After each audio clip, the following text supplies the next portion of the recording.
É que uma nova moeda vai ter que emergir no lugar. Então Quem você acha que seria um substituto? Esse é o problema. Para você ter um substituto, você precisa ter... A moeda precisa satisfazer as 3 funções, que é reserva de valor, unidade de conta e meio de troca. Esse é o papel de uma moeda de reserva. Ela tem... Uma moeda de reserva não no sentido só que ela é reserva de valor. Reserva no significado de sou uma moeda que o mundo inteiro usa por completo. Então ela tem que ter essas 3 funções. Primeira coisa. Depois dela ter essas 3 funções, ela tem que ter muita confiança no valor dela, né? Você tem que ter uma estrutura que gere essa confiança. Essa estrutura vem dos Estados Unidos pela sua proteção física, pela sua capacidade militar, para seus séculos de instituições. É uma série de coisas que estão colocadas na cultura, na história daquela nação, que fazem ela ter isso.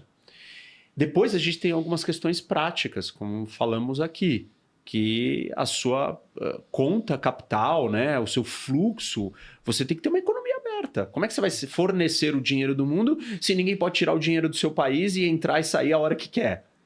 Inclusive seus próprios cidadãos. E aí não existe esse candidato, não existe essa solução. Foi pensado e proposto lá atrás um basket, né? uma cesta de moedas, ou até uma moeda, o Bancor, que era uma moeda específica que não era de nenhum país para se livrar do problema do paradoxo de Triffin. Então, assim, tem uma série de ideias, mas eu não vejo nada que chegue perto de todos esses requisitos necessários para você ser uma moeda internacional. O mundo está meio sem saída. E veja que curioso, você trouxe, né, a fala do ministro francês, mas tem gente falando em fardo exorbitante, não em privilégio exorbitante. Ser a moeda internacional é um fardo exorbitante também, que é paradoxal, mas é parte da história. Você não só ganha. Os déficits americanos acontecem por causa disso.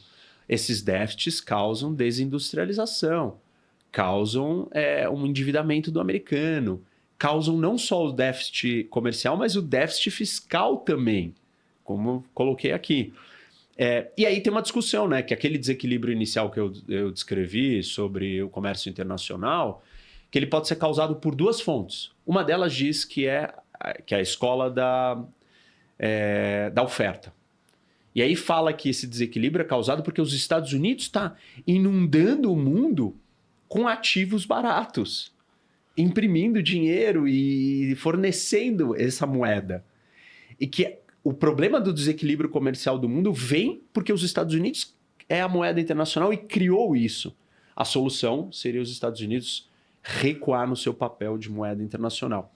Uma outra escola, que é a do Ben Bernanke, diz que nós temos, que é a escola da demanda, diz que nós temos um excesso de poupança no mundo. E excesso de poupança, excesso de produção. Excesso de produção não tem como quem consumir. Vamos distribuir, desovar isso no mundo. E aí, nessa situação, o que vai acontecer? Você tem uma abundância de recurso vindo. E aí ele fala, é o que a China está fazendo. A culpa do desequilíbrio vem do que a China faz e não dos Estados Unidos oferecer a moeda. Tem essas duas escolas que olham para o problema de ângulos diferentes. Eu acho que não dá para você dizer assim, os Estados Unidos, ele está criando esse problema porque ele está fornecendo ativos para o mundo. Bom, tá bom, ele está fornecendo ativos porque o mundo precisa dessa moeda. A solução para esse problema, se os Estados Unidos é o culpado, é o fim da moeda de reserva. E aí o que o mundo vai fazer? Não vai funcionar do mesmo jeito. Sem uma moeda única, que é tão fácil, você ficar fazendo essas transações em várias... assim, e tipo, você vai comprar um negócio de Ruanda, você não vai querer comprar na moeda local. Sim. E tem várias moedas, a maioria das moedas do mundo, que você não vai comprar. E eu não acho que outras moedas, como por exemplo, sei lá, um Bitcoin da vida, ele não tem a outra peça estrutural para alimentar essas funções de uma moeda de reserva. como uma moeda de troca, como unidade de conta. Ele pode, como você sabe, a gente fala disso também, né? É uma moeda de reserva, né? Ele tem uma utilidade de reserva de valor. Mas e as outras funções de uma moeda internacional? O Bitcoin não tem. E eu não acho que terá. E eu acho que tem um problema. A gente está numa era da economia do mundo, né, do dinheiro fiduciário, o fiat money. Eu não acho que dá para a gente voltar para um outro negócio que é onde a impressão do dinheiro seja completamente controlada. Eu acho que a velocidade e o dinamismo das trocas econômicas pedem uma coisa mais ágil. Eu sei que a consequência disso é a inflação, mas tudo que a gente está falando aqui é um monte de paradoxo. Você puxa para um lado, cria um problema do outro. Não tem nenhuma solução que ela é mágica.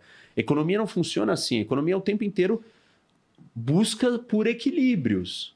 O equilíbrio é, eu não vou só exportar. Eu tenho que exportar para poder importar. Então não existe esse sonho, eu só quero ser um exportador. Que é o que a China faz, o que a Alemanha faz, mas isso não é real. Enfim, a mesma coisa, a gente vai cair no mesmo problema com a discussão de uma moeda internacional. Não dá para dizer, não, o Bitcoin, né, pode ser a solução para tudo isso. Vão ter obstáculos que o Bitcoin não vai satisfazer. Do mesmo jeito que o dólar não satisfaz todas as necessidades.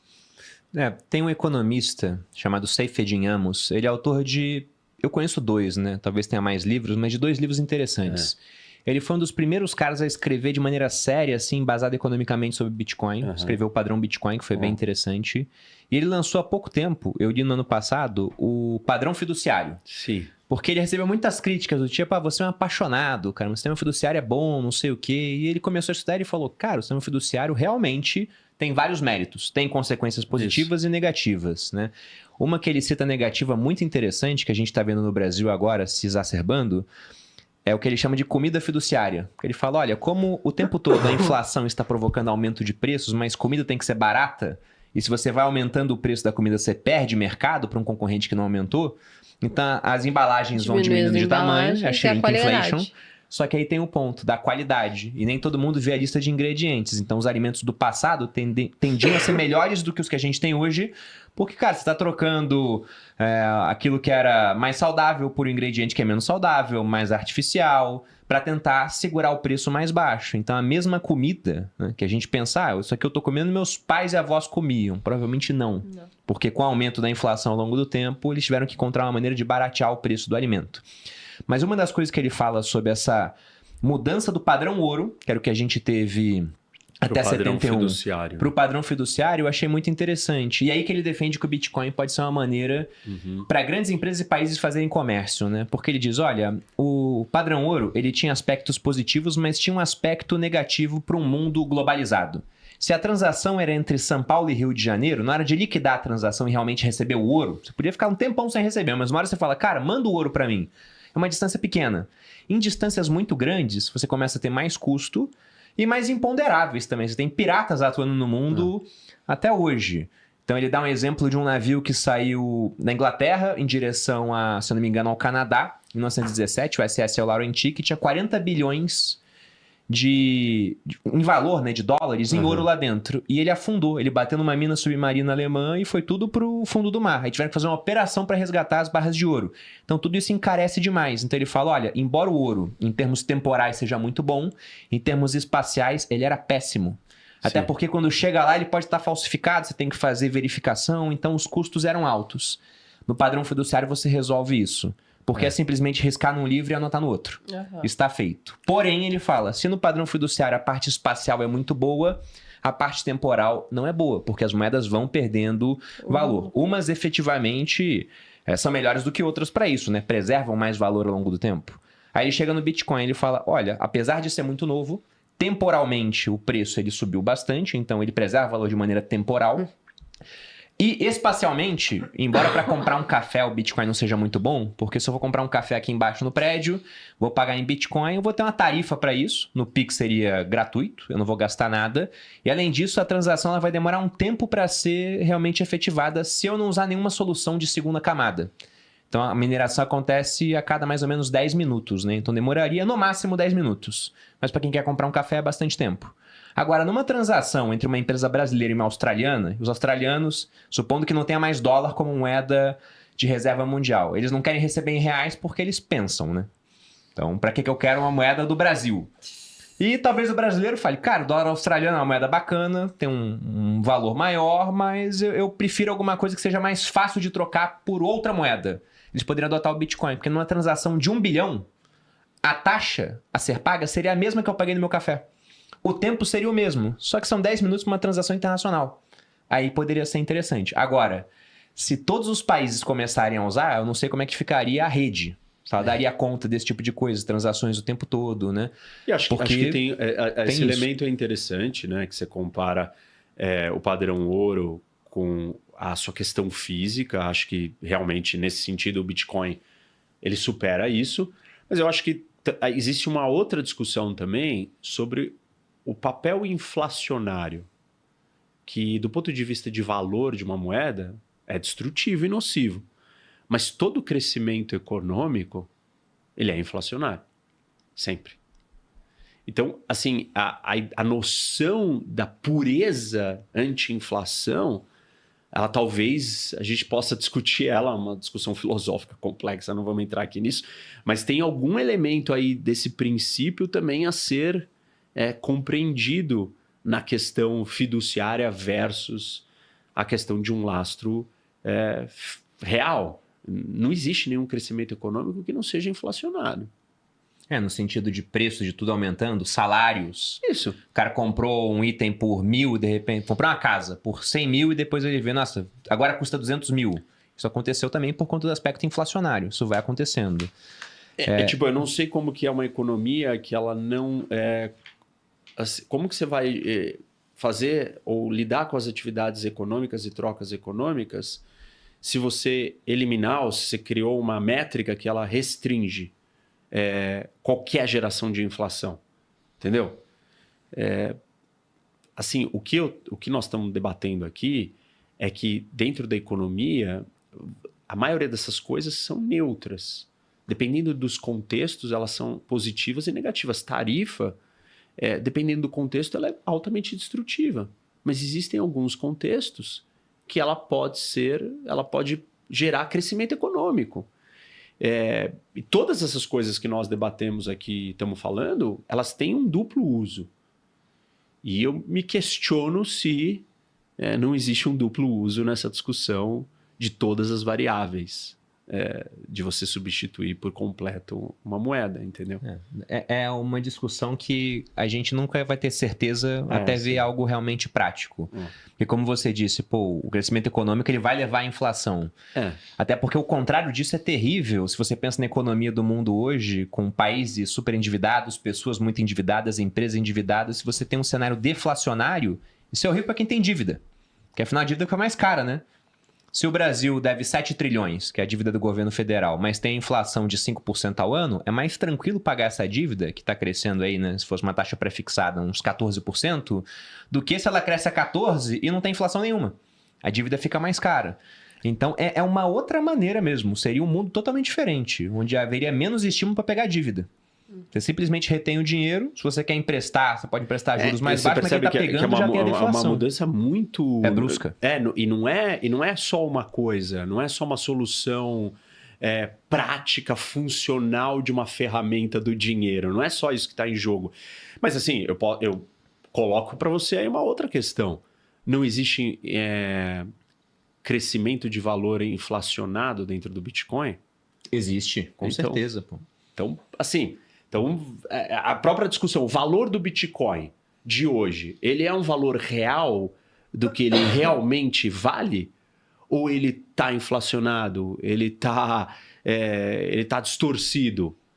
Os movimentos do Trump distorceram, do Milley distorceram as moedas que eles inventaram e outras coisas. E são distorções também criadas por percepções humanas. E, assim, eu tem que ter uma cautela sobre a ideia de que o fato de que foi criada essa tecnologia, ela retira o elemento humano da atividade econômica, entendeu? Porque no final das contas são pessoas dando valor a um negócio. Quem que atribui o valor do Bitcoin? Não dá para você dizer para mim que é só oferta e demanda, certo? Tem um... Dentro daquilo que os teóricos, né, que olham mais para o Bitcoin, eles defendem como parte do seu valor intrínseco, na ausência de melhores palavras, está, por exemplo, o gasto energético necessário para a criação de um Bitcoin. Tudo bem. Então, que é um gasto alto, né? Isso. Você pega hoje, o Bitcoin consome mais energia que alguns países, né? Como a Argentina, a Suíça. Isso estaria por trás de parte do valor dele. Mas, de fato, acho que o maior valor do Bitcoin, pelo menos pegando as pessoas que eu conheço que têm posições, assim, pensando em longo prazo, tá no fato de ele ser uma proteção de longo prazo contra a inflação. Apesar de que o preço dele ele aumenta por conta da inflação. Então, por exemplo, os americanos agora estão restringindo um pouco mais os gastos. Isso não é positivo para o Bitcoin. Tanto que, depois da eleição do Trump, ele subiu e caiu. Quando a Alemanha falou que vai começar a gastar mais, o preço reagiu. Porque para o Bitcoin subir, é ótimo quando ligam, né, apertam um botão da impressora de dinheiro mundial. É isso que faz o preço dele subir. Porque é um ativo que vai subir como todos os outros quando você tem mais dinheiro disponível. Então, percebe como ele também está ligado às percepções do resto da economia? Sim, sim. E ele responde ao Sem resto dúvida. da economia? Então, assim, vamos acabar com o resto da economia e vamos viver dentro da lógica do Bitcoin. Como é que o Bitcoin reagiria a essa realidade? Tipo, ele teria o mesmo valor que ele tem? Percebe? Não é... Essas coisas, elas não são... né? Pô, você mudar a autorização para o chinês poder migrar internamente impacta o emprego nos Estados Unidos. Literalmente, isso é o que acontece. E acho difícil virar e falar assim, não, você fez isso daqui com o Bitcoin, eu resolvi toda essa história inteira. É muito... As relações econômicas, elas são mais complexas e profundas.